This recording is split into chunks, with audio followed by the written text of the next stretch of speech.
President Donald Trump has announced that the United States intends to run Venezuela after it carried out a large-scale attack and claimed to have captured its president, Nicolas Maduro, flying him out of the country with his wife. Explosions were heard in the capital, Caracas, this morning, as well as in other Venezuelan cities. Nicolas Maduro has already been charged in New York with drugs and weapons offences. Well, at a news conference at his Mar-a-Lago home in Florida and flanked by members of his top administration team, including Pete Hegseth and Marco Rubio, President Trump said the United States will be running Venezuela until such time as a safe and orderly transition can be achieved.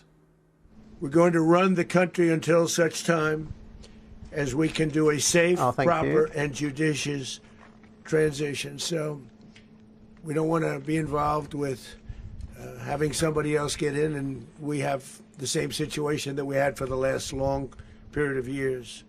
So we are going to run the country until such time as we can do a safe, proper, and judicious transition.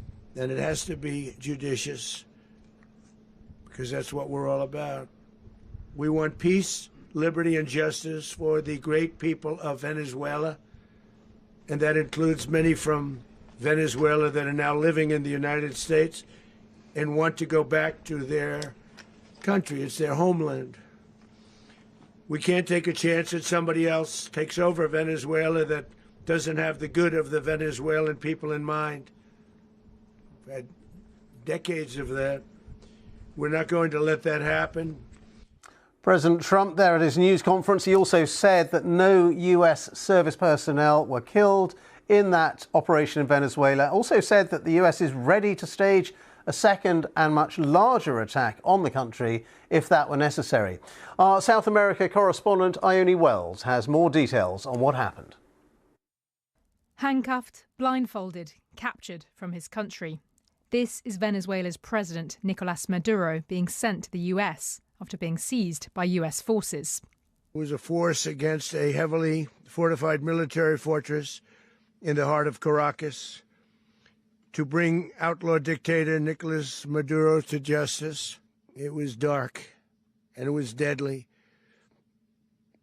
But captured along with his wife, Celia Flores, both of whom now face American justice. Maduro and Flores have been indicted in the Southern District of New York. It's Jay Clayton, for their campaign of deadly narco-terrorism against the United States and its citizens. The capture led many wondering who would now run Venezuela. And then, this.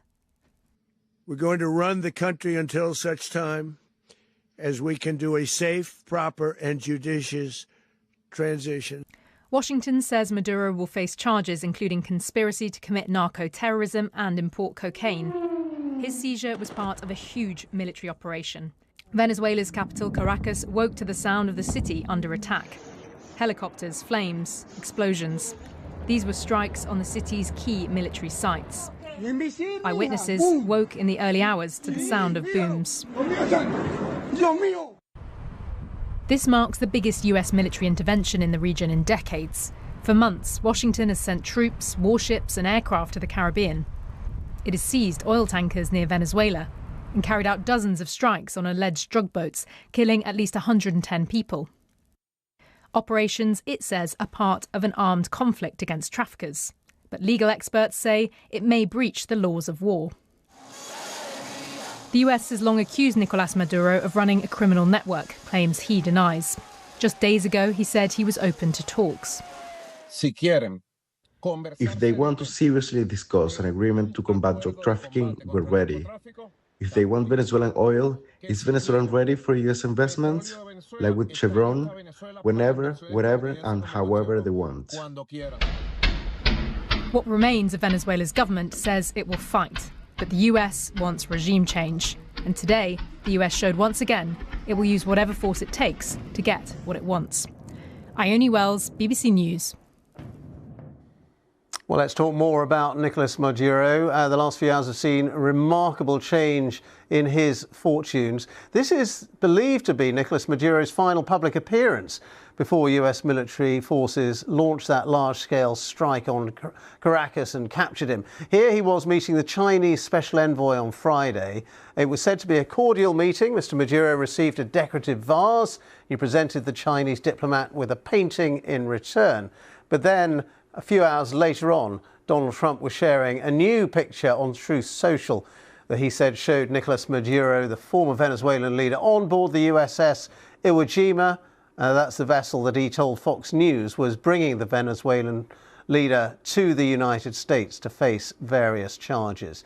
Well, let's hear some of that remarkable press conference that President Trump held in Florida, where he began his remarks with this description of the US military action in Venezuela. Late last night and early today, at my direction, the United States Armed Forces conducted an extraordinary military operation in the capital of Venezuela. Overwhelming American military power, air, land, and sea, was used to launch a spectacular assault. And it was an assault like people have not seen since World War II. It was a force against a heavily fortified military fortress in the heart of Caracas to bring outlaw dictator Nicolas Maduro to justice. This was one of the most stunning, effective, and powerful displays of American military might and competence in American history. And if you think about it, we've done some other good ones, like the attack on Soleimani, the attack on al-Baghdadi, and the obliteration and decimation of the Iran nuclear sites just recently in an operation known as Midnight Hammer. All perfectly executed and done. No nation in the world could achieve what America achieved yesterday, or frankly, in just a short period of time. All Venezuelan military capacities were rendered powerless as the men and women of our military, working with U.S. law enforcement, successfully captured Maduro in the dead of night. It was dark. The lights of Caracas were largely turned off due to a certain expertise that we have. It was dark and it was deadly. But captured along with his wife, Celia Flores, both of whom now face American justice. Maduro and Flores have been indicted in the Southern District of New York, it's Jay Clayton, for their campaign of deadly narco-terrorism against the United States and its citizens. So that's just an excerpt of Donald Trump's press conference in which he gave details of the US military action in Venezuela. Let's go live to Washington and join our chief presenter there, Sumi Somaskanda.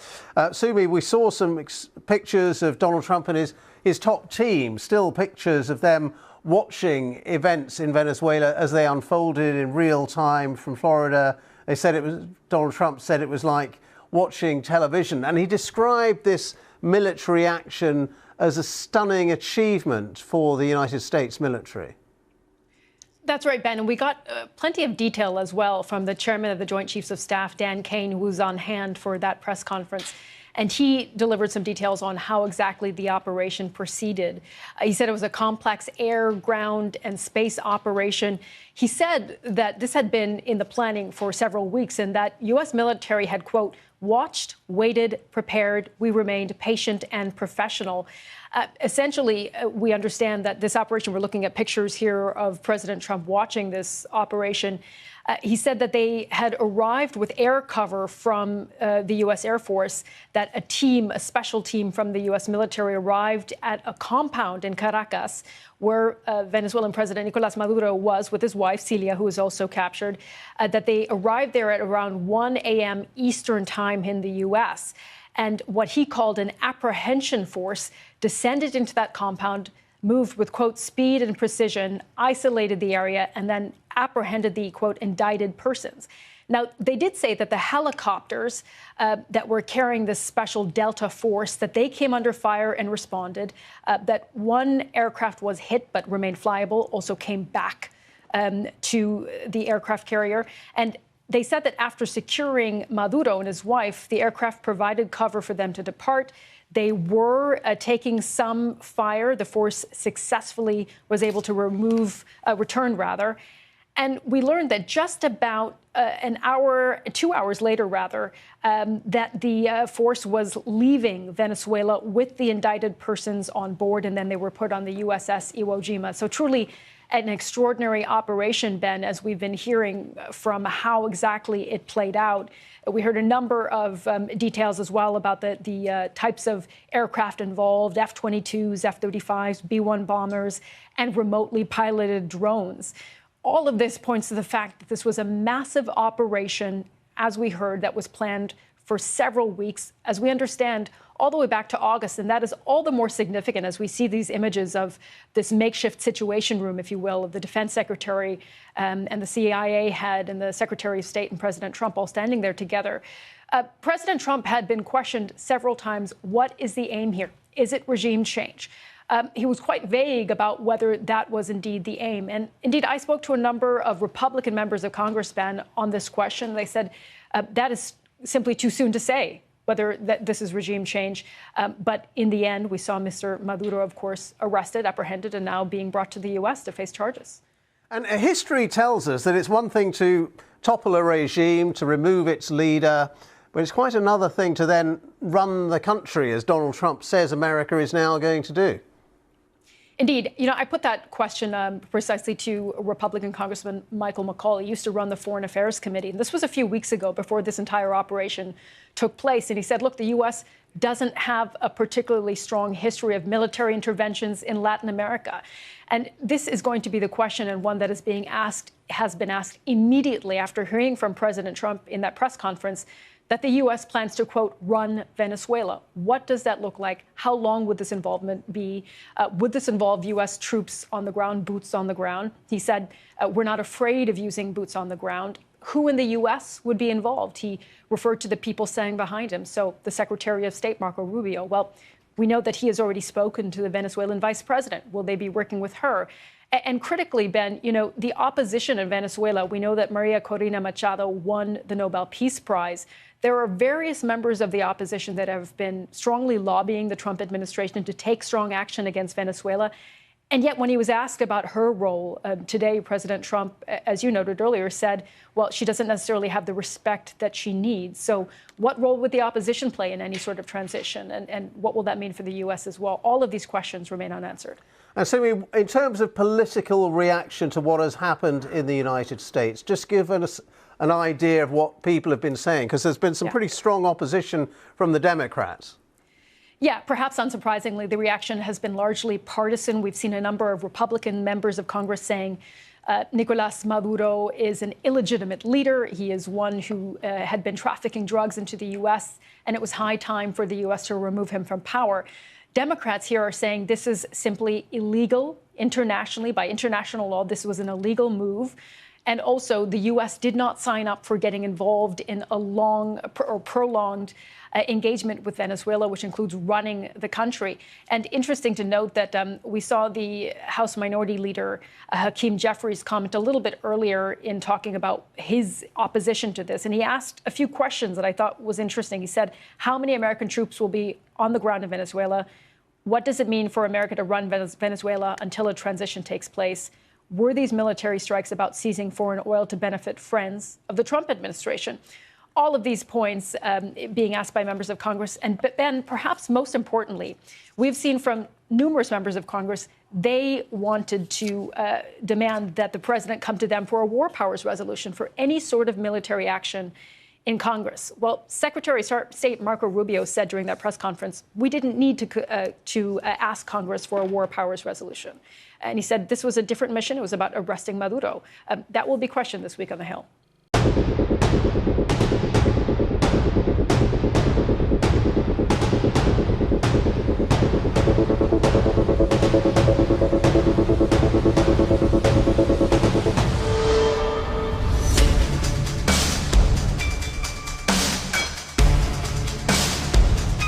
Shockwaves are rippling across East Asia today as North Korea fires ballistic missiles just hours after the U.S. military captured Venezuelan President Nicolás Maduro.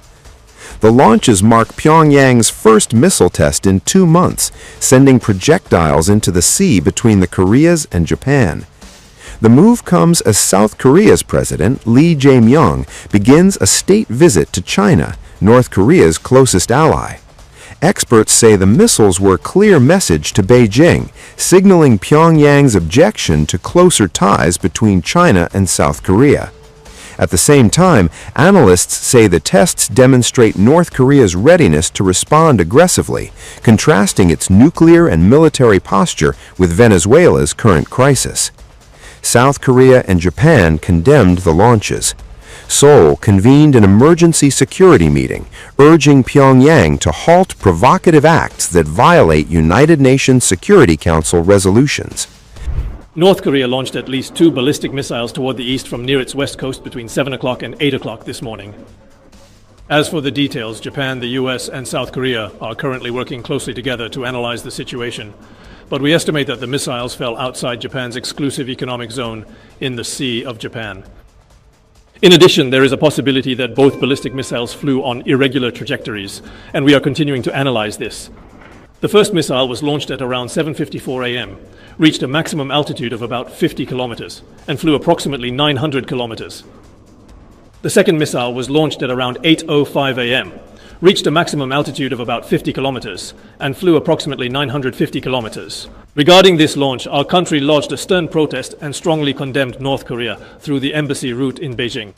Whatever their intentions may be, North Korea's nuclear and missile development threatens the peace and stability of our country and the international community, and is absolutely unacceptable. The Ministry of Defense will continue to make every effort to gather information, analyze and conduct surveillance and monitoring of North Korea's military activities, working closely with the United States and other partners. The missiles, launched around 7:50 a.m. local time, flew approximately 900 to 950 kilometers.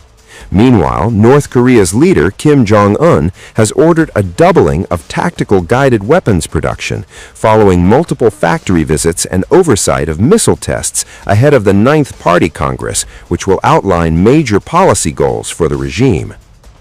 South Korea hopes Beijing will help promote peace on the peninsula as Lee Jae-myung prepares to meet Chinese President Xi Jinping during his state visit.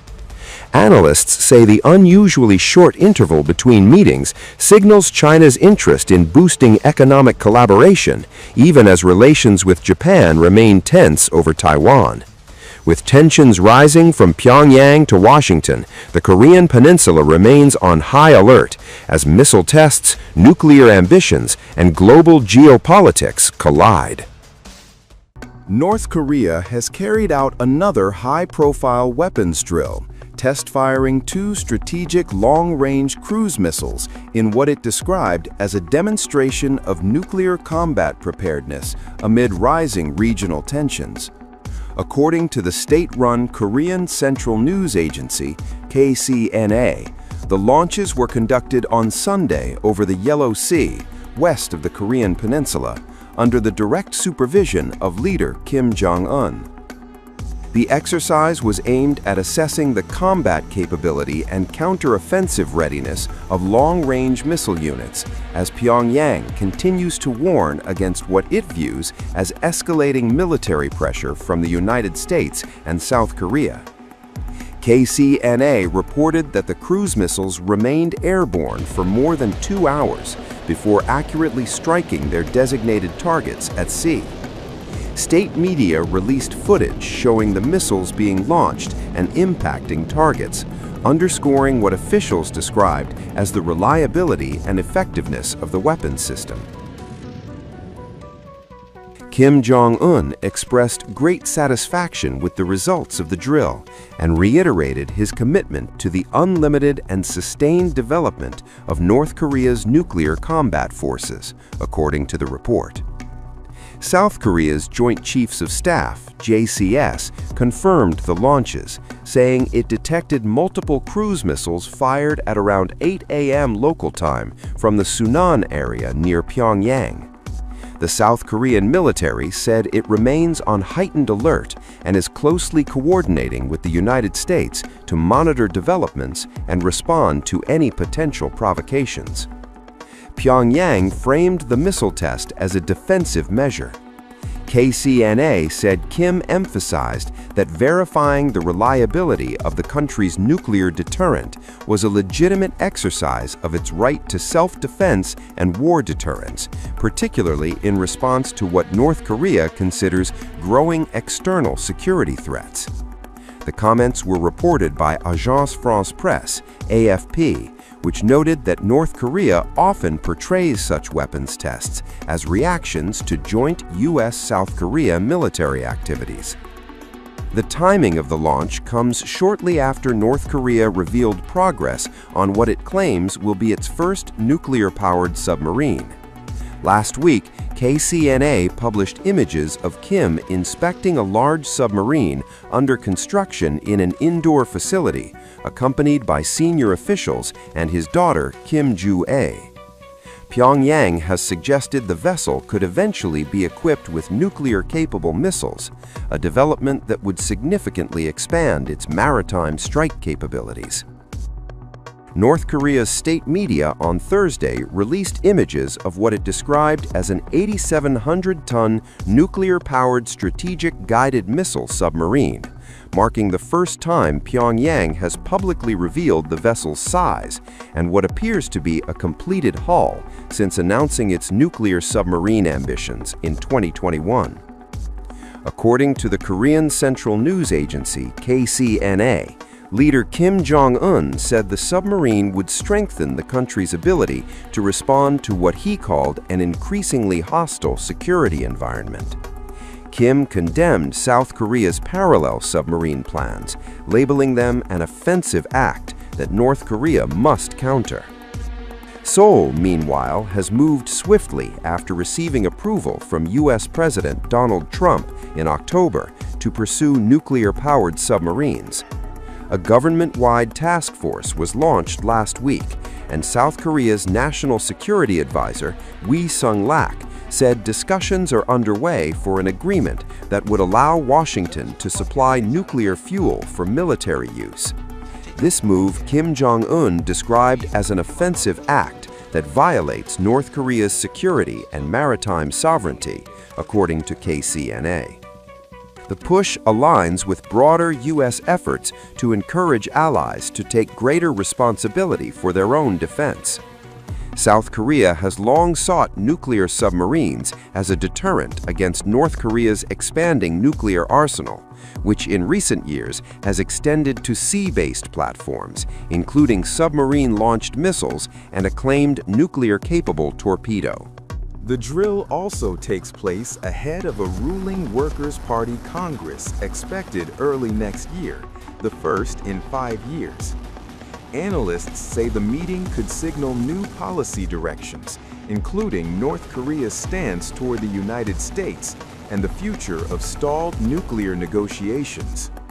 While United Nations Security Council resolutions ban North Korea from testing ballistic missiles, cruise missile tests are not explicitly prohibited. However, security analysts caution that such weapons still pose a serious threat due to their precision and low-altitude flight profiles, which make them harder to detect and intercept. The latest launch underscores Pyongyang's continued efforts to expand its military leverage as it weighs the possibility of renewed talks with Washington following the collapse of negotiations in 2019 during U.S. President Donald Trump's first term.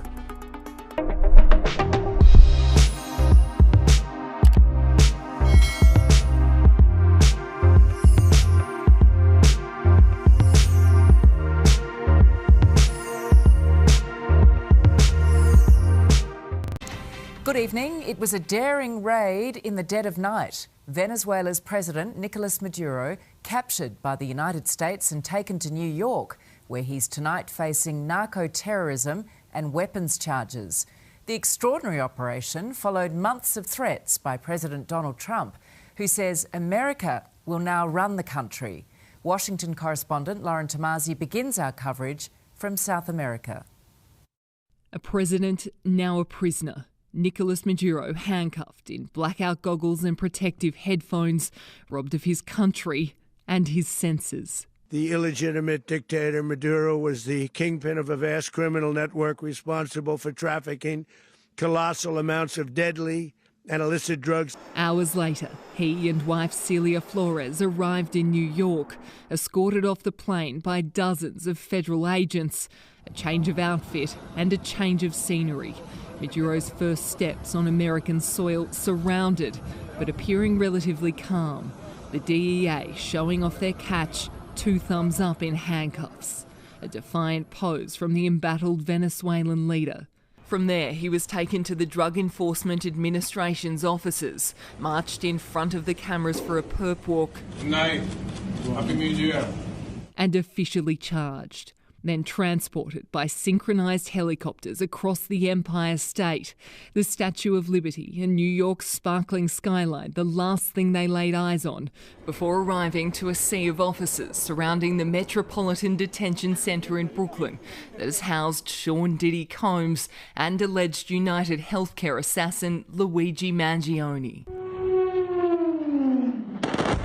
Taken from his slumber, the extraordinary mission to capture and remove him was conducted under the cloak of darkness. This operation, known as Operation Absolute Resolve, was discreet, precise, and conducted during the darkest hours. It was months in the planning, more than 150 aircraft involved, including F-22s, F-35s, F-18s, E-18s, E-2s and B-1 bombers. Employing weapons to ensure the safe passage of the helicopters into the target area. A large-scale strike across Venezuela's capital. For a single purpose, to get an interdiction force into downtown Caracas. US helicopters arriving at Maduro's compound at 2:01 a.m. Delta Force soldiers finding the Venezuelan leader sleeping alongside his wife. It's one of the most stunning, effective and powerful displays of American military might and competence in American history. Donald Trump was locked and loaded in a makeshift situation room at Mar-a-Lago, flanked by his secretaries of state and defense. What all of us witnessed last night was sheer guts and grit, gallantry and glory of the American warrior. Venezuela's vice president is demanding his release. La inmediata liberación. There is only one president in this country, Nicolas Maduro, and declared the South American country will never be a US colony. Maduro was an illegitimate ruler. He did not win the last election. Venezuela's Nobel Peace Prize winning opposition leader, Maria Corina Machado, has called for her candidate, Edmundo Gonzalez, to now be recognised. Trump says the opposition doesn't have the respect of the country to govern. We're going to run the country until such time as we can do a safe, proper and judicious transition. Near the presidential palace in the capital, Maduro's supporters burned the American flag and called for his return. But the mood in Caracas was mostly muted, many queuing for groceries, a small act of control in the midst of uncertainty. What will happen tomorrow? What will happen in the next hour, says this resident.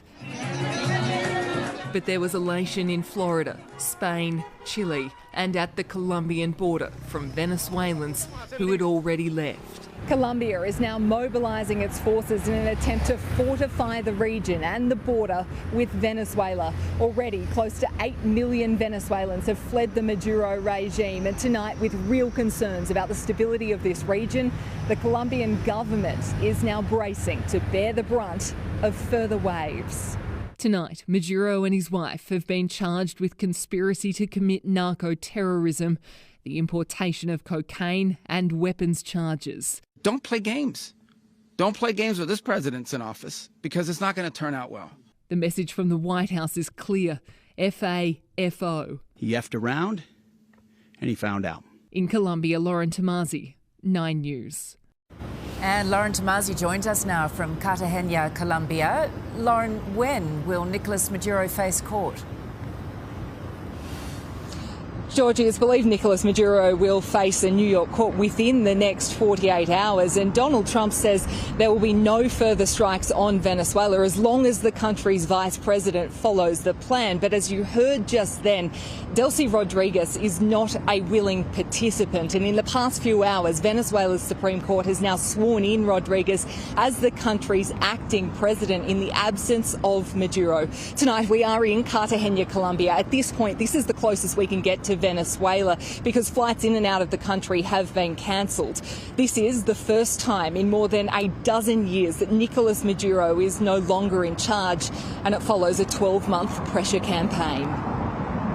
It started on day one of Trump 2.0. We're looking at Venezuela very strongly. By September, America's first deadly strike on a boat from Venezuela bound for the US. A lot of drugs in that boat. Over 120 days, more than 30 strikes, at least 110 people killed. But the campaign was shifting to regime change, and Nicolas Maduro was in the sights of the president. He doesn't want to around with the United States. In a show of force, more American military might was sent to the Caribbean, but Maduro was defiant. Not war, not war, not war. The 63-year-old danced in front of supporters. He brandished a sword, warning of imperialist aggression. By December, the US started seizing oil tankers leaving Venezuela. We're keeping the ships also. Now they have Maduro. The 63-year-old former bus driver was vice president to Hugo Chavez, the controversial revolutionary leader. In 2013, when Chavez died, Maduro took the reins. In last year's election, Maduro lost, but refused to concede, coercing Edmundo Gonzalez to accept defeat. After July, it was definitely a commitment to preserve power no matter what. That changed, I think, the calculations not only of the United States, but also for a variety of other actors regionally, but also inside.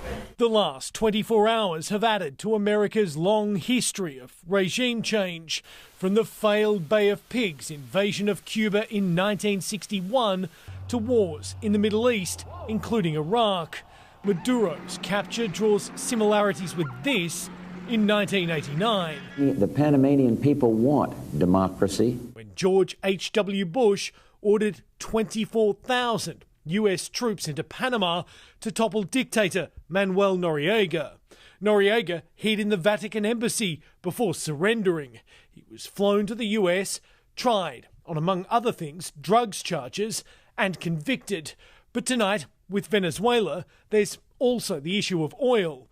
The country has the largest reserves in the world, estimated to be the equivalent of 300 billion barrels.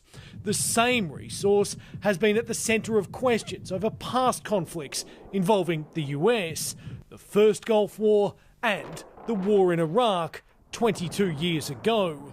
US oil companies have claimed Venezuela owes them billions after seizing their infrastructure almost 20 years ago.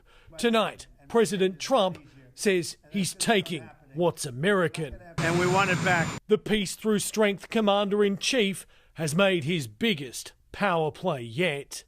In the United States, Jonathan Kersley, 9 News. US correspondent Reid Butler joins us now from Washington, D.C. And Reid, how has Donald Trump's base reacted to this?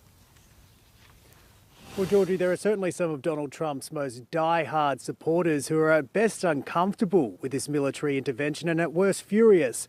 A portion of the MAGA base beginning to realise that election-winning campaign pledge, America First, might not be quite what they voted for. Rather than focusing on domestic issues like healthcare and getting grocery prices down, the US president is increasingly interfering in foreign conflicts, conflicts like Ukraine and Gaza, and now this forced regime change in Venezuela without congressional approval. So the question now is, how long will America be involved in Venezuela? Will it be a matter of months or years? The MAGA base is watching closely. Georgie? Reid Butler in Washington, D.C., thank you. Well, the dramatic capture of Venezuela's president has sent shockwaves around the world. Australians are being advised to avoid the area, and the Albanese government faces a delicate diplomatic balancing act, waiting for the next move from President Trump. A long way from Caracas, Australia's Greens seeing red. This attack on Venezuela is illegal.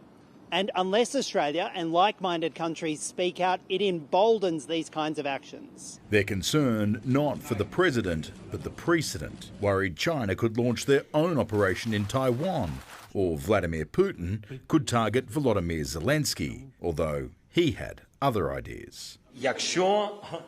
How should we react, the president asks? If it's possible, yes, with dictators like this, and the United States of America knows what to do next. Leaders around the world last night unaware, tonight unwilling to intervene. I want to establish the facts first. I want to speak to President Trump. I want to speak to allies. As I say, I can be absolutely clear that we were not involved. In a tweet, Anthony Albanese said Australia urges parties to support dialogue and diplomacy. Emmanuel Macron of France calling for peaceful, democratic transition of power. Italian PM Giorgia Meloni, external military action is not the way to put an end to totalitarian regimes. China's foreign ministry deeply shocked and strongly condemns the move. From nearby Chile, today it's Venezuela. Tomorrow it could be any other with any excuse. The sovereignty of individual countries is important, and it's important that President Trump demonstrates to the world that he will make sure that the Venezuelan people will be empowered. Very few people will mourn the downfall of Nicolas Maduro, and nor should they. But the world is watching and waiting to see what happens next in Venezuela and the region. This extremely successful operation should serve as warning to anyone who would threaten American sovereignty. If I lived in Havana and I was in the government, I'd be concerned. Charles Croucher, 9 News. The operation that resulted in the capture of Venezuelan President Nicolas Maduro by United States is a masterclass in surgical warfare, executed with overwhelming speed and precision. The primary unit responsible for the raid was the Army's 1st Special Forces Operational Detachment, Delta, commonly known as Delta Force. These operators are the Tier 1 asset the United States calls upon for its most critical counter-terrorism and hostage rescue missions. While Delta Force conducted the ground assault, they did not act alone. The operation relied heavily on the specialized aviation support of the 160th Special Operations Aviation Regiment, known as the Night Stalkers. These pilots are trained to fly low and fast in complete darkness using advanced night vision technology to insert teams into hostile urban environments undetected. The entire force package was supported by the massive naval presence of the USS Gerald R. Ford Carrier Strike Group, which had been positioned in the Caribbean for months to enforce a blockade and monitor Venezuelan airspace. Flying at treetop level to avoid radar detection, a flight of MH-47G Chinooks and MH-60 Black Hawks pierced the Venezuelan coast. These were not standard military aircraft, they were highly modified platforms flown by the Night Stalkers, pilots trained to operate in zero visibility conditions. The MH-60s, specifically the direct action penetrator variants, served as the muscle of the convoy. Armed with M134 miniguns and rockets, these flying tanks provided a protective bubble around the larger Chinooks, ready to shred any ground resistance that threatened the mission. The Delta Force assault team rode inside the heavy-lift MH-47G Chinooks. These massive helicopters are the workhorses of special operations, capable of carrying fully equipped assault teams and, crucially, hauling them out quickly.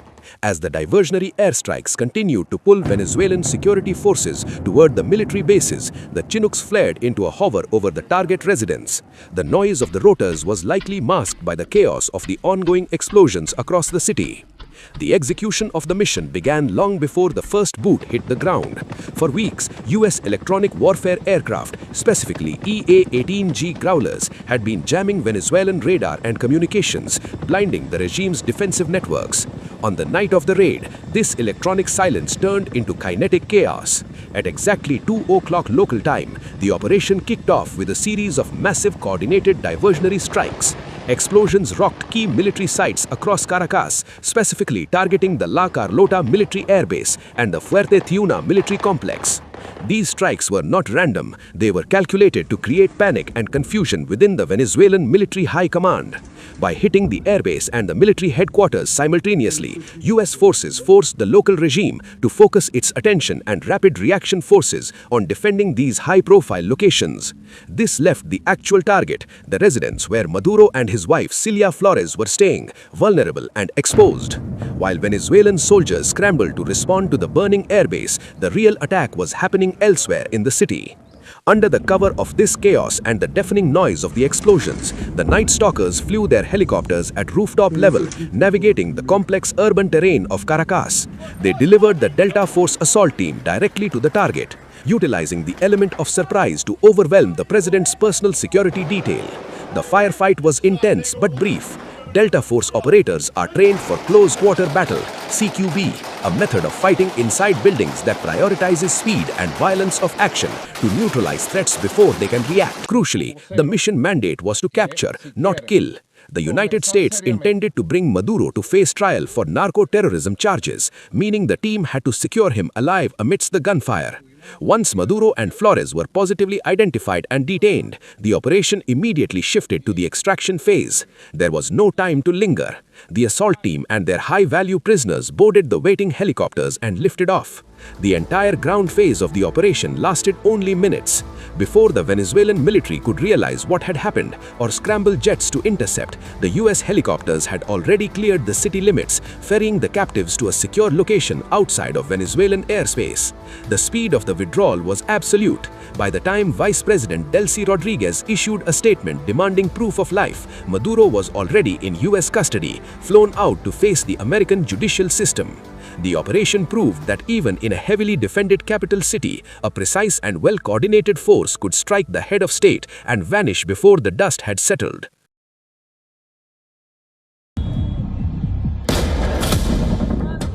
The message here should be for the world.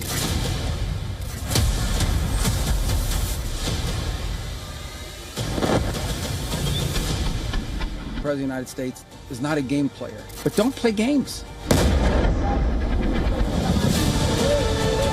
We're going to run the country until such time as we can do a safe, proper, and judicious transition. Adversaries remain on notice. It involved more than 150 aircraft launching across the Western Hemisphere.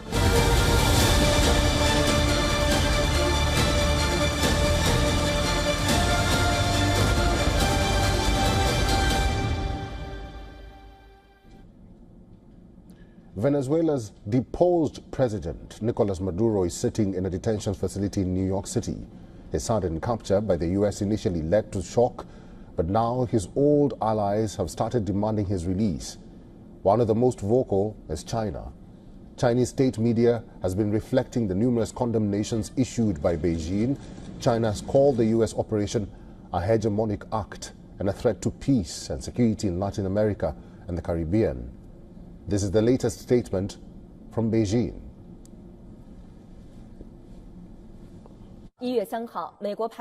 China expressed grave concern over the U.S. forcibly seizing Maduro and his wife and taking them out of the country. The U.S. move is in clear violation of international law, basic norms in international relations, and the purposes and principles of the UN Charter. China called on the United States to ensure the personal safety of Maduro and his wife, release them at once, stop toppling the government of Venezuela, and resolve issues through dialogue and negotiation. The sharp reactions from China come on the heels of this meeting.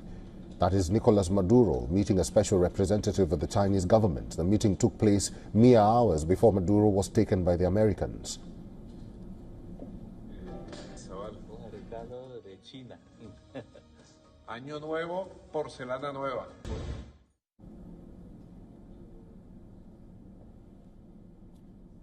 After the meeting with the Chinese envoy concluded, Maduro even put up a post on social media. Maduro said that it reaffirmed the strong bonds of brotherhood and friendship between China and Venezuela, a relationship that stands the test of time. Venezuelan reports say that during the meeting between Maduro and the Chinese envoy and the delegation, they reviewed the political and economic agreements between the two countries.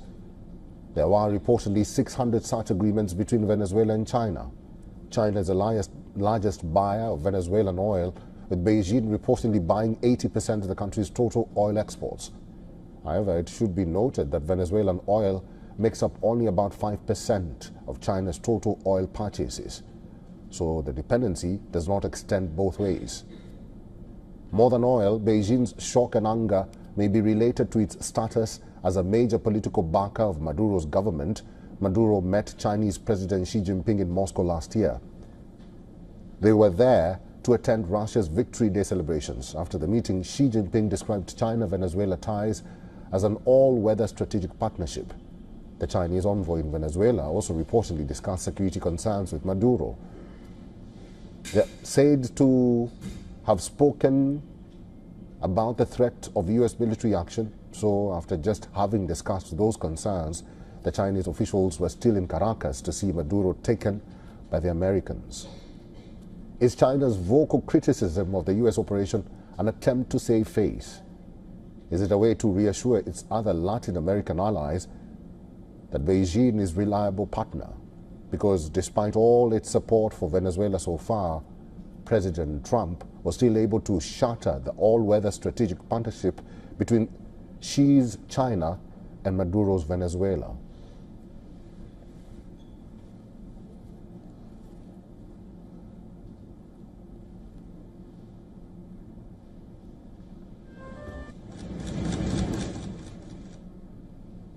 Miss Lynn O'Donnell is a journalist and also author. She is now joining us live from London. Miss O'Donnell, good to see you and Happy New Year to you. So much has happened over the past day or so. We saw the reactions from China, and bear in mind that the delegation from China was still in Venezuela when this attack happened from the United States. Many critics are saying that President Xi Jinping has lost face. What do you think? Hi, Eric, and Happy New Year to you too. To be quite honest with you, I don't think that this is an issue of face at all for Xi Jinping. I think what we've seen in the last 24 hours is that the capture of Nicolas Maduro kind of lands in a world that's already shaped by the Ukraine-Russia situation, Russia's war against Ukraine, and for Beijing, the Taiwan issue. So from Beijing's perspective, this is just another data point in a larger question, which is, are we moving into an era where power replaces rules? China's reaction is less emotional than analytical. It's about precedent. So Beijing isn't reacting to Maduro, it's reacting to what this signals about the global order. And you noted in your introduction, Eric, the use of the word hegemony. Hegemonic is China's shorthand for selective enforcement of international law, force used first and legality retrofitted into the action later. So Beijing is drawing an implicit comparison. The United States defends sovereignty in Ukraine, but the United States violates sovereignty in Venezuela, according to China's framing. So this mirrors China's rhetoric on Taiwan. External powers have no right to decide the outcomes, and its long-term policy pronouncements that its policy of non-interference in the affairs of other countries. So this isn't a message that is aimed at Washington, it's aimed at the global South. Miss O'Donnell, sorry. It's okay. Sorry for interrupting you, but this wording by China is sort of similar to Russia, and we all know that Russia and China are both allies of Venezuela, because both China and Russia are demanding the release of the deposed President Nicolas Maduro. What do you think about the wording by both Russia and China, and why the delay from China? A delay in making its statement on the seizure of Maduro. You know, the Chinese Communist Party is very considered in its reactions to anything. So I don't think that we should read anything much more into that. It's the wording that, as I was just saying, and as you mentioned, the use of the word hegemony, that I think is more important. Xi Jinping is using this to reinforce strategic patience, incremental pressure, and the avoidance of a single dramatic trigger. I think if Ukraine has been the warning in the past, a warning against overstepping, as it could be argued that Russia has done. It said it would take Kyiv in 24 hours. We're now looking at a years-long war. Millions of, a million deaths of Russian personnel, and no end in sight because of the incredible quagmire that it's become. I think that Venezuela is a reminder that escalation is easy, but control is not. And Xi Jinping's reaction, the Chinese Communist Party's reaction, taking time, whatever, I think it's more a sign that caution is the key in China's calculation. Ms. O'Donnell, just before we wrap up this discussion, and very quickly so, what's the one message that you have for China's allies in Latin America? That includes Chile, Peru, and Brazil, because Venezuela was the fourth country which was an ally of China. What is the one message that you have for them going forward? I don't think it's up to me to advise them, but I think the message that they will take is that China is a banker, if you like, and not a bodyguard. The United States is still going to be seen to be acting militarily in what it perceives to be its sphere of influence. China offers money, trade, investment in infrastructure, but not protection. China is not coming to, and never offered to come to the aid of Nicolas Maduro. What it does is offer nation-to-nation ties, investment, financial underpinning. So what this will do for China's partners in Latin America is to encourage hedging. It'll encourage hedging. So that'll be economic ties with China and political caution and wariness when it comes to the United States. China is not there as a bodyguard. China is there as the banker. All right. Ms. O'Donnell, it's good to see you. Thank you very much for your time and for talking to us today. Thank you, Eric. Nicolas Maduro's more than decade in power came to be defined less by governance than by defiance. Even as the drums of war intensified at his borders, Maduro was still singing a different tune. The leader was one of Latin America's most polarizing, loved and loathed both at home and abroad. But few foreign leaders opposed him as openly as Donald Trump, who accuses Maduro of being the leader of a drug cartel. Venezuela's been a very bad actor. They've been, as you know, The first time Trump was in the White House, he went after Maduro in the courts for narco-terrorism. Trump 2.0 looked more like this. At least 35 strikes since September on boats allegedly carrying drugs from Venezuela, and an offer of up to $50 million for information leading to his arrest. Maduro rose through the ranks from bus driver to vice president under late socialist leader Hugo Chavez. Even then, relations with the US were tense. Chavez had nationalized the country's oil industry, kicking out American companies like ExxonMobil, cutting his citizens' poverty in half. Maduro inherited this legacy when Chavez died in 2013. He took the reins of a country with the world's richest oil reserves, something its people would scarcely have guessed from the poverty he led them into. They faced shortages in food and medicine while suffering under hyperinflation. It's not enough. It's really not enough. So what I do is go to the store and buy a couple of things, and then you see you've spent all of it. Money flies away rapidly. A video of Maduro eating steak cooked by the famed chef Salt Bae added to the criticism back home. Nearly 8 million Venezuelans voted with their feet, fleeing the country in the last decade.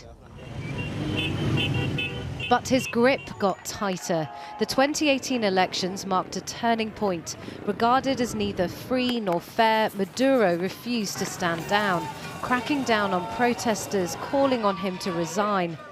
Opposition leader Juan Guaido had declared himself president and was backed by the US and other countries, but he eventually fled to the US. And Maduro's political opponent in the 2024 elections was barred from running, Maria Corina Machado. She escaped in a secret mission in December to collect the Nobel Peace Prize for her work in promoting democracy in Venezuela. I am very hopeful Venezuela will be free. This is who Machado now wants to take interim control. Edmundo González Urrutia, the man who ran in her place in the last elections, while Trump says America will run things instead. But today, inside the country, where the streets are empty, many are waiting to see who, if anyone, emerges from the ruins of Maduro's regime. Well, earlier I spoke to Phil Gunson, a senior analyst for the International Crisis Group, who's been based in Caracas for more than 25 years. I began by asking how he thought President Trump running Venezuela would work.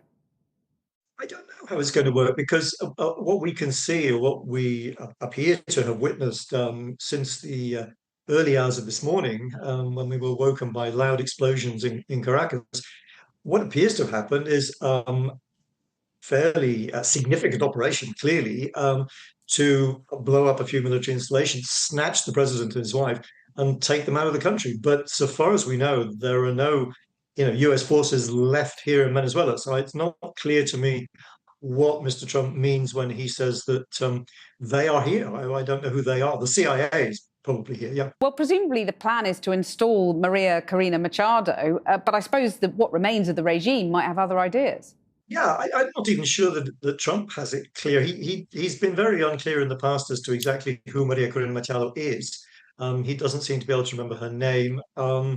And when he was asked this morning in Washington about the possibility that the US would be backing the arrival of Maria Corina and Edmundo González, who won the election in 2024, he was very vague about that. And he said, well, we'll have to see. And he mentioned the fact that there is, of course, a vice president in Venezuela, Delcy Rodriguez, who under the constitution here takes over in the absence of the president. So I don't think that the US, or at least Donald Trump, has very clear in his mind exactly what is happening or what's going to happen. So what does the Venezuelan military do now, in your view? And what do the people of Venezuela do? Well, the people of Venezuela are very prudently staying at home because not only do they realize that they can't guarantee there won't be another strike, but also because, the government here has cracked down very severely on any forms of protest. So nobody is rushing into the streets to celebrate. Particularly because everybody, I think, here is well aware that it's only Maduro who's gone. They may be popping corks in South Florida at the moment, but I don't think anybody's rushing into, celebrations on the street. Living there as you do in Venezuela, do you feel a sense of anxiety, really, about the next few days and weeks? Yes, I worry that the violence may not be over. The possibility that the military might split has always been one of the objectives of Washington. The other possibility is that doesn't happen, that Delcy Rodriguez, the vice president, takes office, that the government goes on more or less as before, and possibly even worse, because it's quite conceivable that things will get worse for Venezuelans rather than better. And it seems to me that the path to what we all would like to see, or most of us anyway, which is a peaceful transition to a more democratic and humane society in Venezuela, political system, the path is very, very narrow and strewn with obstacles, much as it was before the bombing. Might the military have already split, given that Trump has been boasting about turning the lights off in Caracas? That there could be some help being given already. We know that US special forces are extremely skilled, but to come in and to snatch the president and his wife without apparently sustaining any casualties, or at least any fatalities, it seems very unlikely that that could be done without some form of internal complicity. But I think it would be unwise to leap from that to an assumption that the military are therefore going to split. I think there's an enormous, if you like, inherent desire on the part of the military as an institution not to allow any internal divisions to cause the collapse of the armed forces, because they know that if that were to happen, then they could end up shooting and killing each other, and they really don't want to do that. Phil Gunson, thank you very much for joining us. Thank you. Hello, I'm Lucy Hawkins. Good to have you with us. Nicolas Maduro has arrived in New York hours after President Trump announced the US had captured Venezuela's president after launching strikes on the country. A social media page run by the White House posted this video you can see here. It shows Mr. Maduro entering the Drug Enforcement Administration headquarters in New York. It was posted alongside the comment, "Perp walked." Now, that's an expression for the public display of an alleged perpetrator of a crime by law enforcement officials. Mr. Maduro and his wife, Celia Flores, had been flown to an airbase outside New York after being captured in the capital, Caracas. He was then transferred to Manhattan, where he was indicted on drug trafficking and weapons charges. US reports say he is spending the night at the notorious Metropolitan Detention Center in Brooklyn. Now, that's a facility that has handled many high-profile cases, including rapper R. Kelly, the Jeffrey Epstein associate Ghislaine Maxwell, and most recently, Sean Diddy Combs. Mr. Maduro had been taken to Guantanamo Bay in Cuba before being flown to New York. US officials releasing this photo you can see of him here on board the USS Iwo Jima as it headed to Cuba. Due to make his first federal court appearance, we understand, on Monday.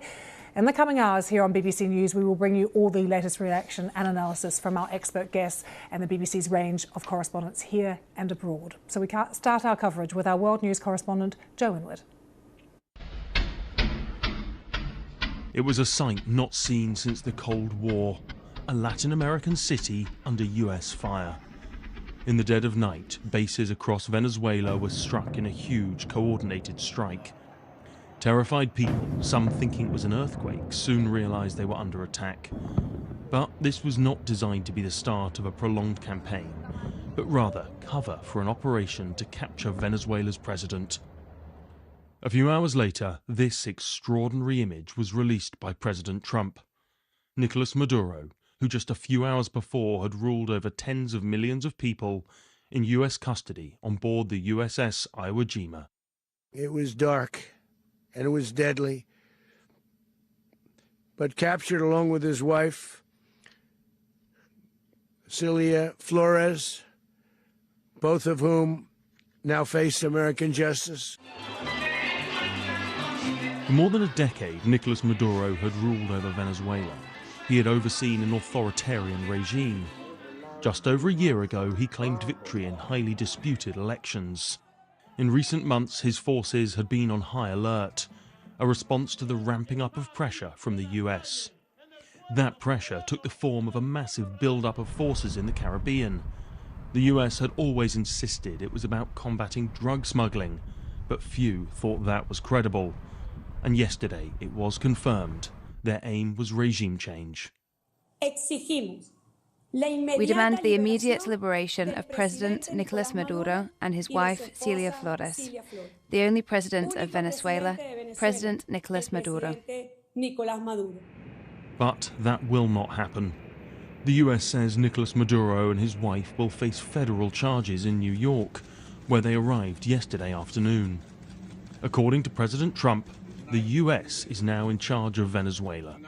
We're going to run the country until such time as we can do a safe, proper, and judicious transition. So We don't want to be involved with having somebody else get in, and we have the same situation that we had for the last long period of years. Many people, including Nicolas Maduro, have always insisted this was about Venezuela's vast oil reserves. That view will not have been changed by this announcement.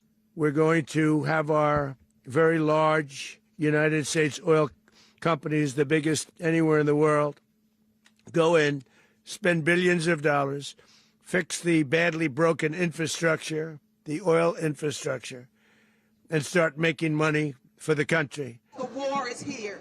Even before the US announced its temporary takeover, there had been condemnation from many quarters. Protesters gathered outside the White House. The people united will never be defeated. But inside Venezuela, the shock of the night soon turned to fear for what might come next. Look, you see the streets empty. People are in their own thing, buying things to go back home. A lot of uncertainty in the entire country for everyone. You, me, someone walking. What will happen tomorrow? What will happen in the next hour? Nobody knows, but well, it's an enigma that we are living right now. Late last night, the convoy carrying Nicolas Maduro and Celia Flores arrived at the Drug Enforcement Agency offices in New York, where they will be charged with multiple offences. As for what comes next for Venezuela, that is far less certain. The US has said it will run the country. How they plan to do that is not yet clear. These photos were taken as the operation to capture Nicolas Maduro took place. It is hard to overstate the importance of these events. It feels like the world is at a turning point. The question is, in which direction? Joe Inwood, BBC News. BBC Mundo reporter Daniel Pardo sent us this update from Cúcuta, which is on the border of Venezuela and Colombia. Behind me, you have a huge presence of Colombian authorities. You have the Ministry of Defense, you have people from the presidency, from the military, from the police, from the local regions here, and they're discussing what to do next.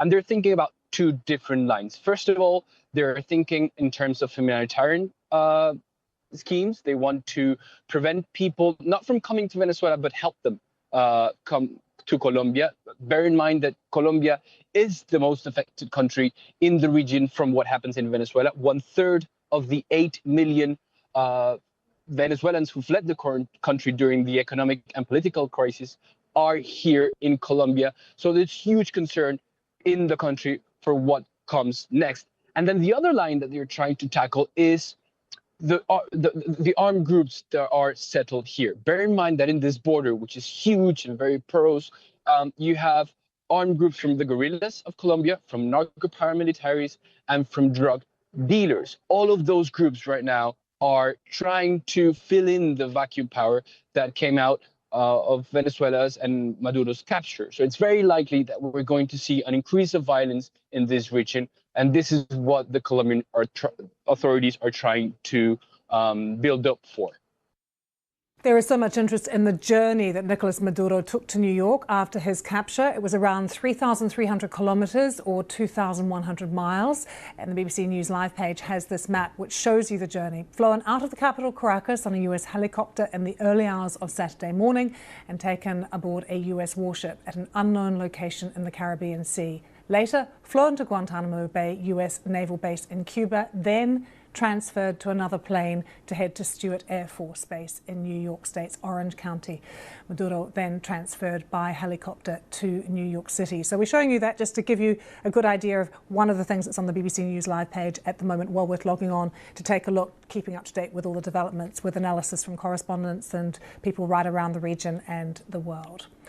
One of our experts is our Latin America Online editor, Vanessa Bushletter, who is with me now. And Vanessa, firstly, to reflect on the people of Venezuela today, how are they feeling? Absolutely. Well, there's still many people who don't really know what is going on. I mean, the news, of course, in Venezuela has been highly censored. So a lot of the people who can't access foreign news sites have been just listening to Venezuelan radio, and Venezuelan radio has been playing music and has been playing cartoons, and What they have heard, of course, is the Vice President Delcy Rodriguez taking over power. She was given that job of interim president by the Supreme Court of Venezuela, and the Supreme Court has put her in charge. But these people who have been afraid in many cases to leave their homes don't really know what's happening on the ground. Some have ventured out to get medicine, to get food basics, but many shops have been closed because shopkeepers were afraid to open up. And so there have been long queues forming of those who did dare to venture out. So when President Trump says the dictator and terrorist Maduro is finally gone in Venezuela, people are free. They are free again. That is not how people are obviously feeling. What are the expectations that they also have of Delcy Rodriguez? What do we know about her and what she might do now? Well, Delcy Rodriguez has been a Maduro loyalist. She was his vice president, and she has been somebody who has always praised the Bolivarian revolution, the political movement that Maduro and his predecessor, Hugo Chavez, backed. And she is seen as somebody who has been a hardliner, who has held many different posts. Because Maduro only trusted a handful of people, those people who were in his inner circle of trust have held different positions in the government over the years. And Delcy Rodriguez is one of them. She is highly ambitious, and it is conceivable that after the strikes that the US carried out, she was basically given the choice of either facing more strikes. We know that Trump said that a second wave of strikes had been planned and then wasn't carried out, or work with the Americans.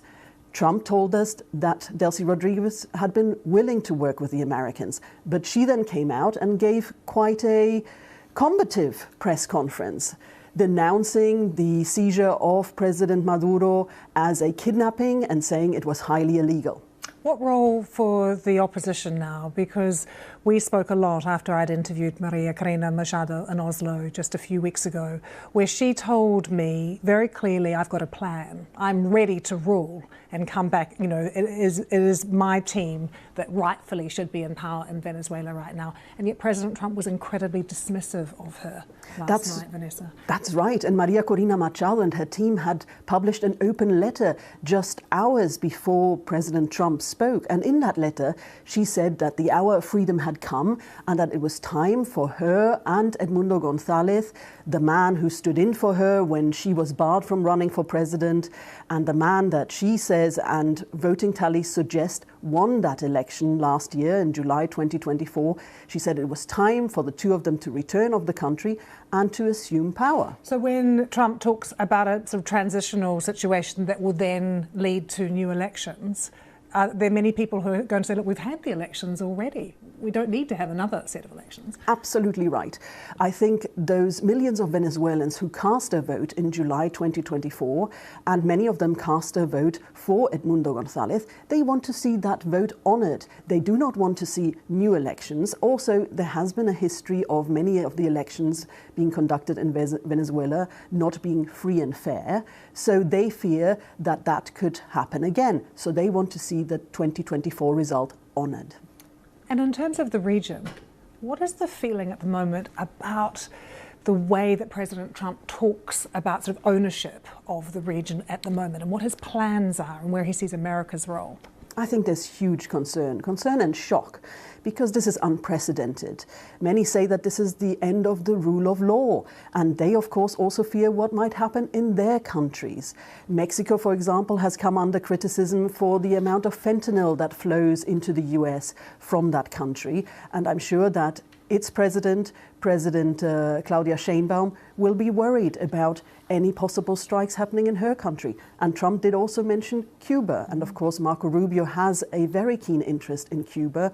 And the US has long denounced the regime in Cuba and would see, I'm sure, would want to see regime change there. And the discussion as well around the fact that President Trump pardoned the president of Honduras as well. And there's been a lot of criticism of that. Absolutely. That came as a complete surprise because the former president of Honduras, Juan Orlando Hernández, was sentenced to a lengthy prison term because he was found guilty of being a narco-terrorist. The exact word that Trump uses for Maduro. So many are questioning, why did he pardon Juan Orlando Hernández and then go after Nicolás Maduro?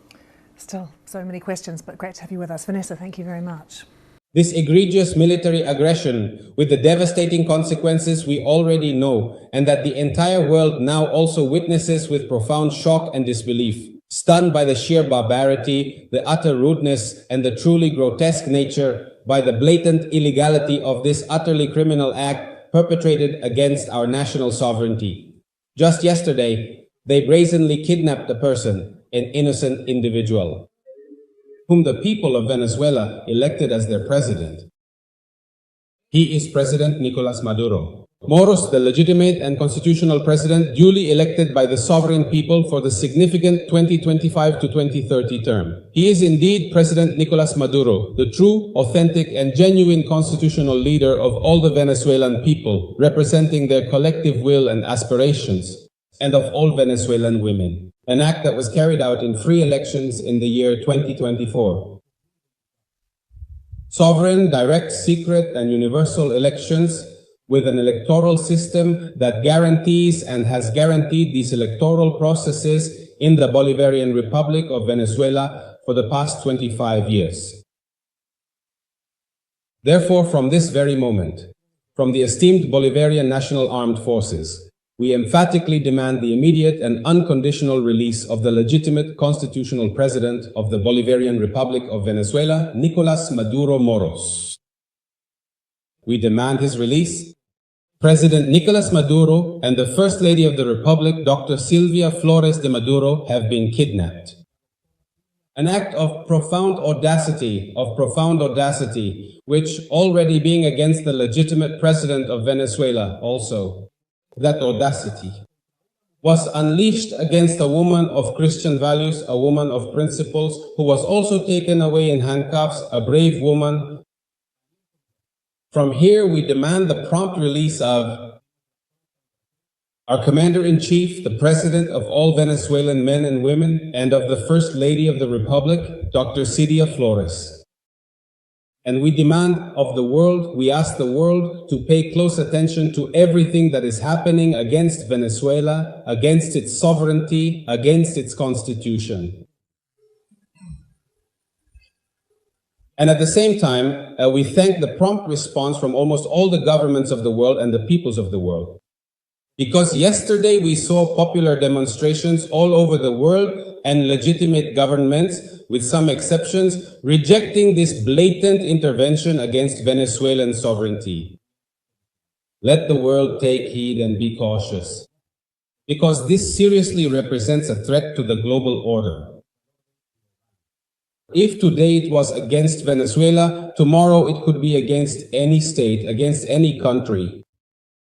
And that colonialist ambition that they want to impose in the spirit of the Monroe Doctrine on Latin America and the Caribbean.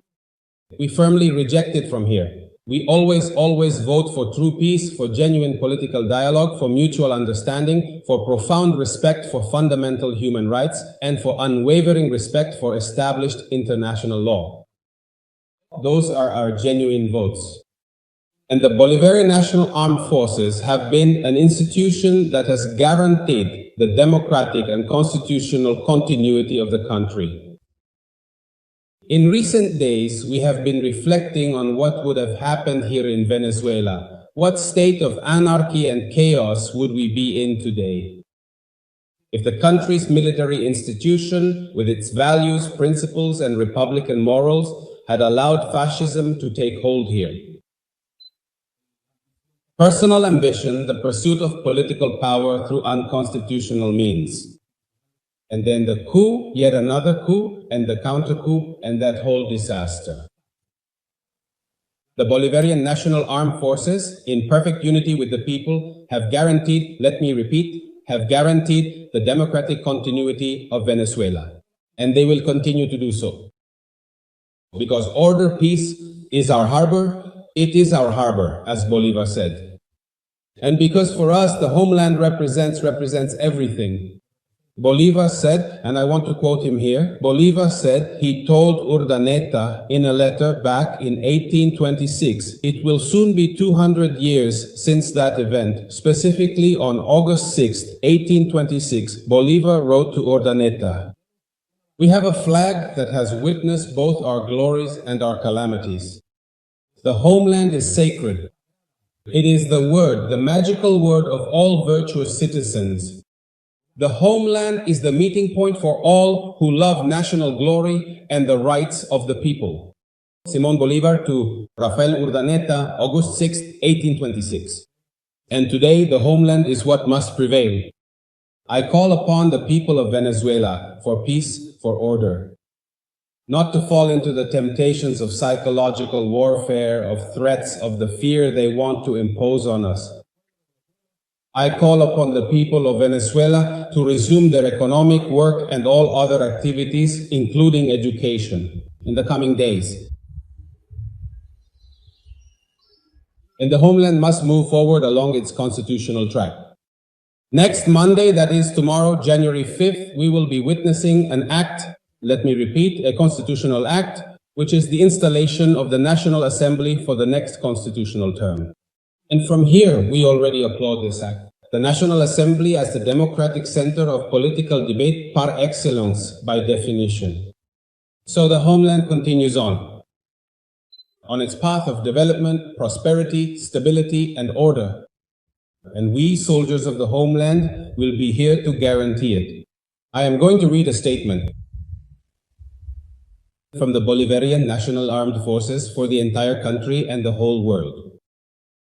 The Bolivarian National Armed Forces strongly reject the cowardly kidnapping of citizen Nicolas Maduro, Moros, Constitutional President of the Bolivarian Republic of Venezuela, our Commander-in-Chief, and of his wife, the First Lady, Dr. Cilia Flores de Maduro. An act perpetrated yesterday, Saturday, January 3rd of this year, after cold-bloodedly murdering much of his security team, soldiers, and innocent citizens. Likewise, in accordance with the decision of the Constitutional Chamber of the Supreme Court of Justice, dated January 3rd, 2026, by which the citizen of the sky is appointed. I am A. Rodriguez Gomez, Executive Vice President of the Republic, to assume in an acting capacity all the powers, duties, and authorities as President of the Bolivarian Republic of Venezuela, and in strict compliance with the Organic Law on States of Exception and the Organic Law on National Security. We fully support the decree of a state of external commotion throughout the national territory, previously signed. In this same regard, the Bolivarian government will guarantee the country's governability, and our institution will continue to employ all its available capabilities for military defense, the maintenance of internal order, and the preservation of peace. Therefore, we are activating throughout the entire national geographic space and in perfect popular, military, and police fusion, the full operational readiness in order to integrate the elements of national power in the mission to confront imperial aggression, forming a single combat bloc to ensure the freedom, independence, and sovereignty of the nation. The Bolivarian National Armed Force is the united liberating army of the 21st century. Chavez lives, the homeland continues, independence and a socialist homeland. Living, we shall overcome. The son of Venezuela is born in the Essequibo, independence or nothing, loyal, always, no double standards, never.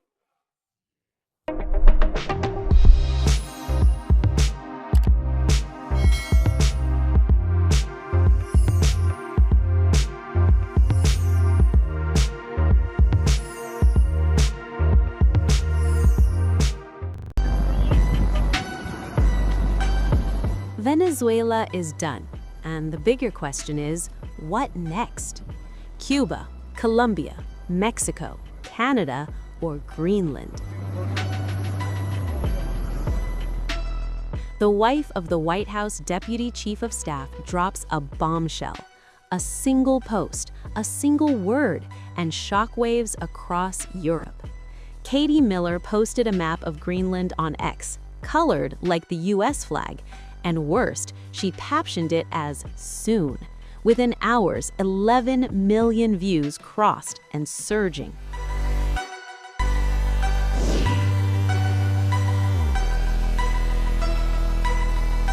Since returning to the White House in January, Donald Trump has revived his long-standing obsession with Greenland.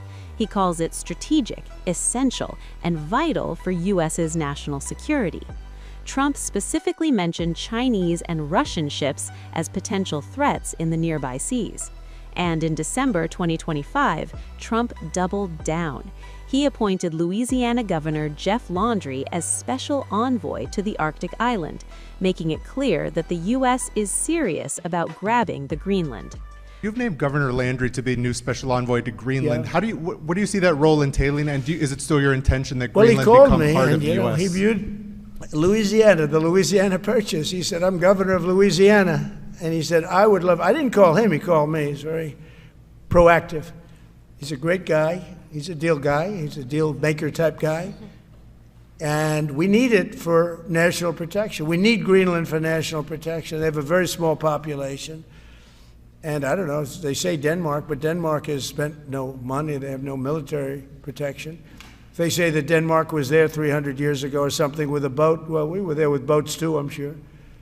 So we'll have to work it all out. But he felt very strongly, we need it for we need Greenland for national security. Not for minerals. We have so many sites for minerals and oil and everything. We have more oil than any other country in the world. We need Greenland for national security. And if you take a look at Greenland, you look up and down the coast, you have Russian and Chinese ships all over the place. We need it for national security. We have to have it. And he wanted to lead the charge. So we're making him, Marco, today, a special envoy to Greenland. Greenland's a big deal. Last month, Denmark's prime minister fired back, declaring, "Our future is ours to decide." Europe, too, stepped in. The European Union made its position clear that Greenland is part of the Kingdom of Denmark, and its borders are non-negotiable.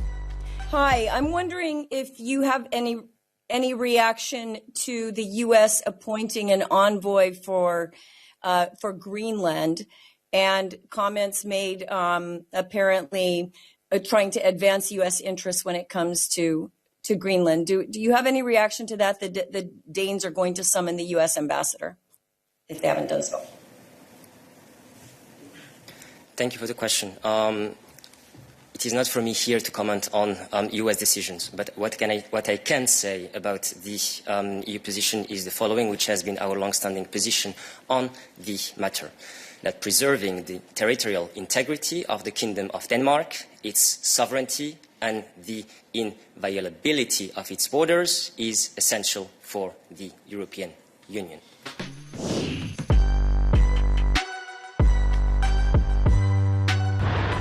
Greenland is a territory within the Kingdom of Denmark.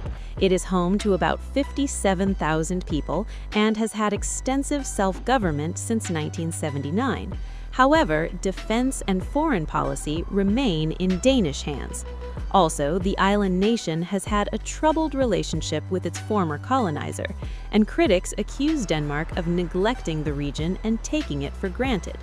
While most Greenlanders favor eventual independence from Denmark, opinion polls show overwhelming opposition to becoming part of the U.S. Remember, Denmark is a NATO ally that has traditionally enjoyed close relations with Washington. We have had to listen to a lot.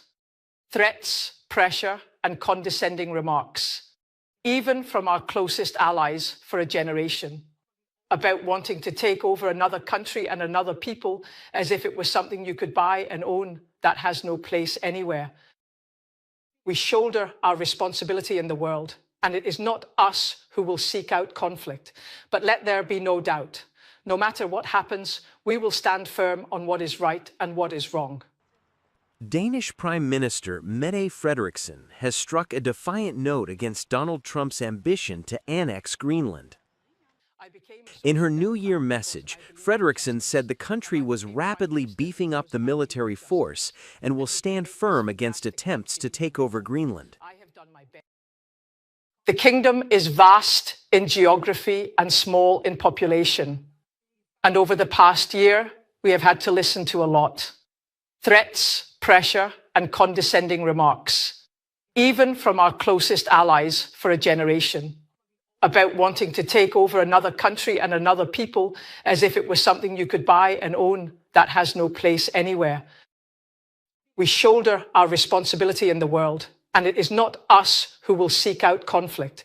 But let there be no doubt, no matter what happens, we will stand firm on what is right and what is wrong.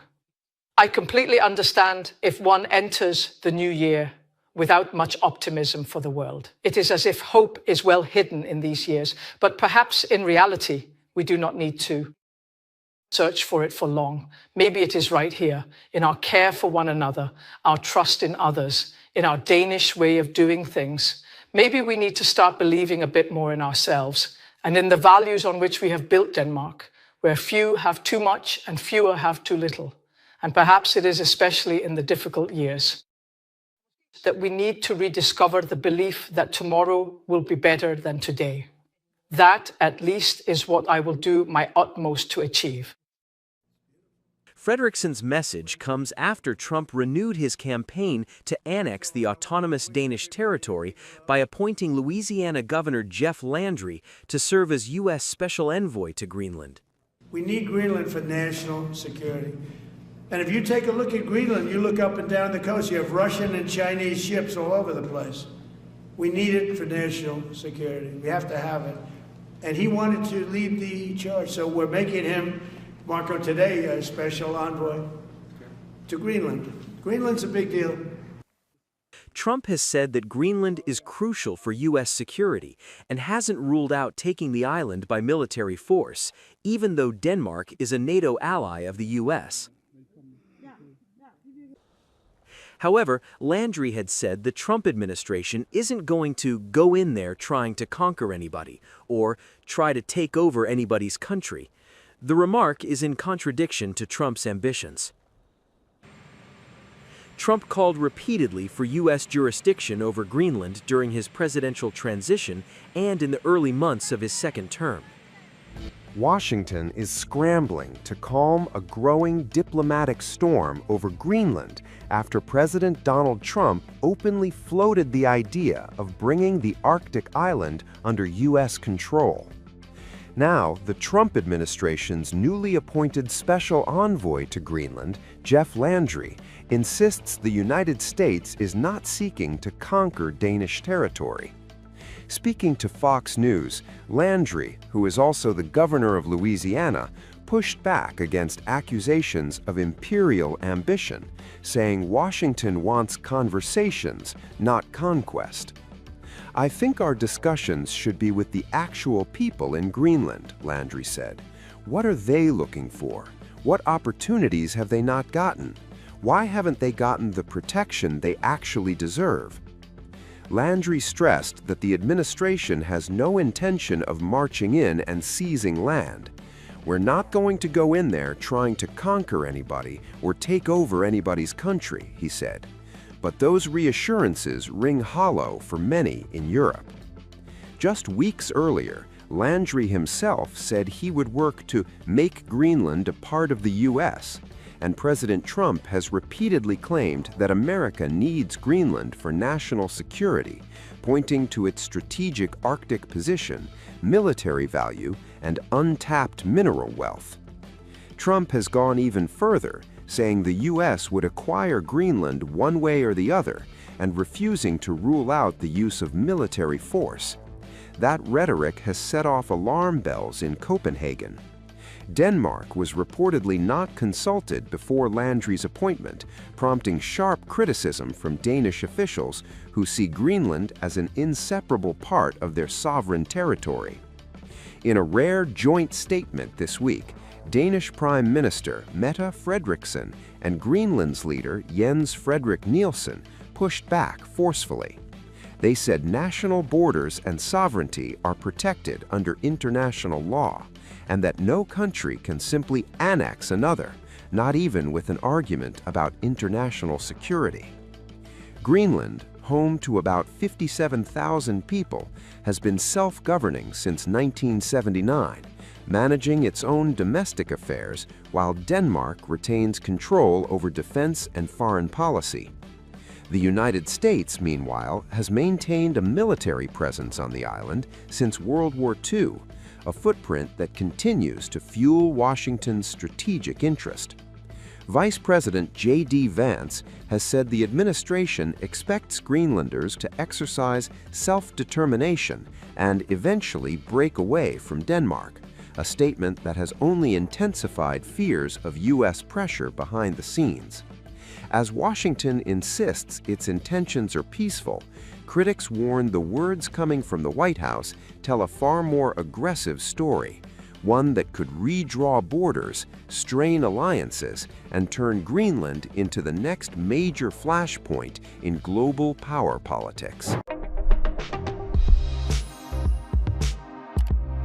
One of the big concerns you can tell from just the way the police have been acting here today with the arrival of the SWAT teams and so on was to make sure that they could get him in here safely, securely, and they appear to have done that at this point, Caitlin. He is now inside the Metropolitan Detention Center here in Brooklyn, and he begins the process being held in custody until he awaits trial. Of course, we expect that he might be in court for his first appearance or perhaps his arraignment as soon as Monday. Caitlin?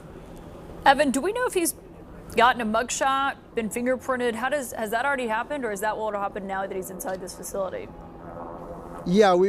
Yeah, we're told that some of that happened already at the DEA field office. That's one of the reasons why they brought him when he came in from the Air Force Base. They flew him to that heliport on the west side, which was the closest to the DEA field office, which is on the west side of Manhattan. And from there, they brought him back to the heliport and brought him to another helipad, which is at a park just right near this facility, again, right on the Brooklyn waterfront.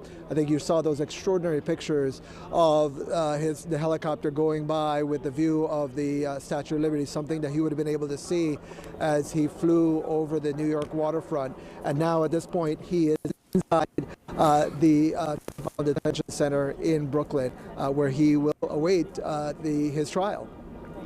So we don't expect to see him tomorrow? No, we don't expect that he'll make any public appearances. Again, this is all up to the judge, but we don't expect that the judge will have any hearings at least until Monday. Again, it's all up to the judge, and at this point we have not yet seen anything on the docket to indicate this, but again, we're waiting to see that, and that is most likely when he will make his first court appearance, his first public appearance, and we'll see him hear for the first time the exact charges that he and his wife are facing. Yeah, and I still think one huge question is who is going to represent him? And do we know if they would have the same attorney, Evan, or how does that, would they have different attorneys? How does that work? No. Yeah, no, we have not yet seen that. We haven't seen any information of who might be representing him. We expect that we're going to see that perhaps tomorrow. We're going to get some information about that tomorrow. Obviously, as Ellie was pointing out, Nicolas Maduro, at least according to the U.S. government, has a lot of resources at his disposal. The U.S., of course, has put a lot of sanctions on those resources, but part of the process here in the United States is that the U.S. government is not allowed to essentially make you not able to afford a defense. And so that's one of the things that we expect to see argued in the coming days is how does he get to pay for a lawyer, for a legal defense for him and his wife. That's, again, obviously something that's going to unfold in the next few days. Evan, is it safe to say he's now officially a prisoner of the U.S. government now that he's inside that facility? Oh, yeah, absolutely. I mean, I think he became a president of the United States when the FBI agents who were part of that special operations force that went in to Caracas, that's the moment that he was placed under arrest. That process, of course, then they brought him to the Iwo Jima and then to Guantanamo, where they transferred him to a plane. And so it's been a series of different transports in the custody of the United States. So that process began several hours ago. Yeah, Evan Perez, obviously we're going to continue to stay with you as we are watching this play out. And for those who are just joining us, we are watching a remarkable scene play out live before our very eyes here in New York City tonight, where Nicolas Maduro, the man who ruled Venezuela for more than a dozen years, is now a prisoner of the U.S. government, as the almost 34 million people who lived under his reign are left wondering who is running their country. The president says for the time being it's going to be the United States that is running Venezuela, he says, with a group. A lot of questions about the details of what that's going to look like. But we have been watching the former leader of Venezuela, the ousted leader, just outside New York City, helicoptered inside Manhattan tonight, then to the Brooklyn facility where he is going to be held for the foreseeable future, as you are seeing a heavy police presence that has been escorting him around this city, whether it's by motorcade, which is what took him to the Metropolitan Detention Center here, or by helicopter, as we saw earlier after he deplaned here in New York City. Elie Honig, I mean, just this moment, something that, there have been real questions of what was going to happen. The president said earlier that he shouldn't have been surprised, Maduro or anyone else, because of the large U.S. military buildup in the Caribbean. And now we're seeing this moment where he is in U.S. custody and he'll be before a U.S. judge within a matter of days, if not hours from now.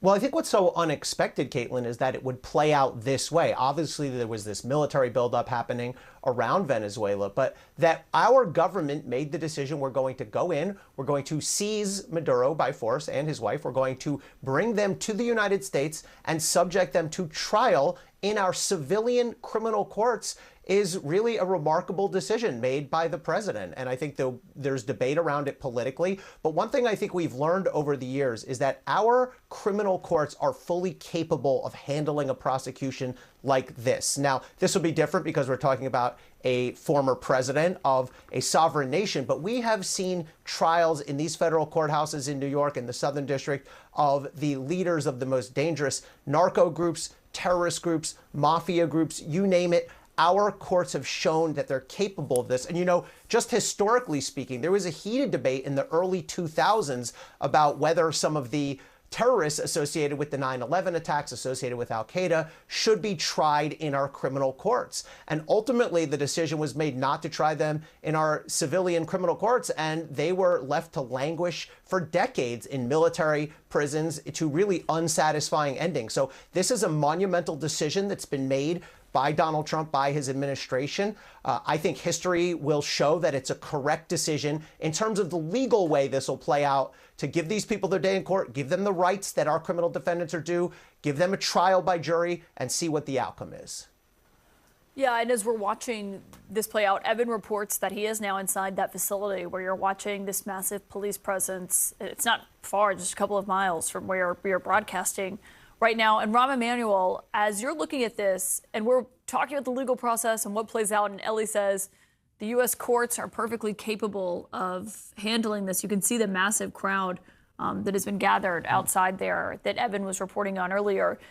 The other question is the U.S. military capable? Is the U.S. itself capable of running Venezuela, as the president has put it? I mean, what does that look like to you? Well, I mean, look, when you look at the heads of states, whether it's Gaddafi, Noriega, whether you look at Hussein, Hussein in Iraq, you look at all the people, heads of states that we've knocked off, we're pretty good at that or taking them. We're not very good at nation building or nation administrating.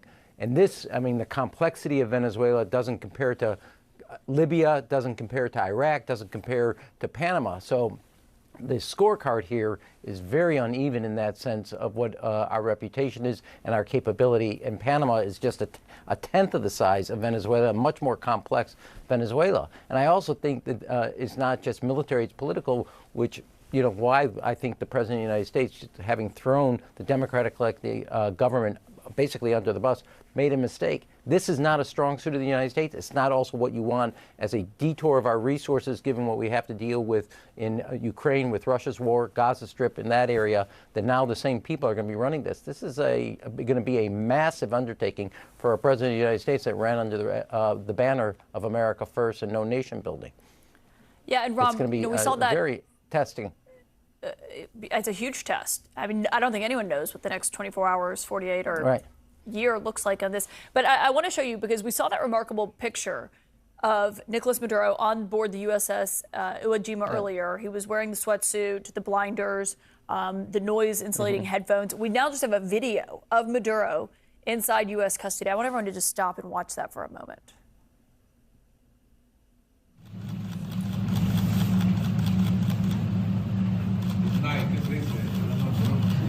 Good night. Happy New Year. I mean, Rahm Emanuel, as you're watching this video where Maduro is being transported through, you can see the DEA carpet that he's walking across, going very slowly. He seems to say something. It's not totally clear what. And a little bit of a smile almost at one point as he's walking. Rahm Emanuel, what do you see in this?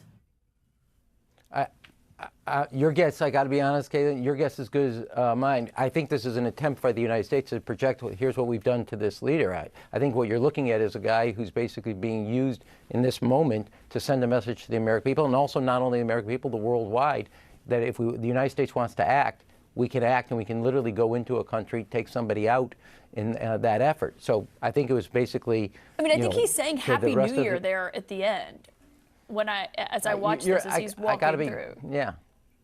I mean, I got to be honest, I can't tell what he's saying. I think the reason the United States wanted to film this and then put it out is for the very purpose to send a message around the world, as well as the domestic audience here. That is a political decision of why to communicate that is what he said. Your guess is as good as mine.